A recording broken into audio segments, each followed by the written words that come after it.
వచ్చినాయి.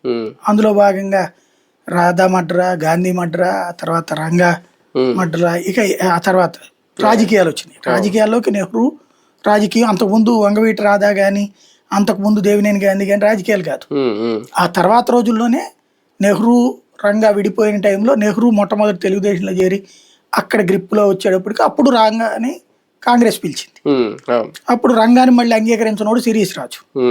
శిరీష్ రాజు ఈ రంగాన్ని దొక్కడానికి చాలా ప్రయత్నించాడు. జంజాల శంకర్, శిరీష్ రాజు వీళ్ళంతా. అందులో ఆ సినిమాలో కూడా అదే చూపెట్టింది. రాజు చంపించాడన్న ప్రచారం కూడా జరిగింది బేసిక్ గా.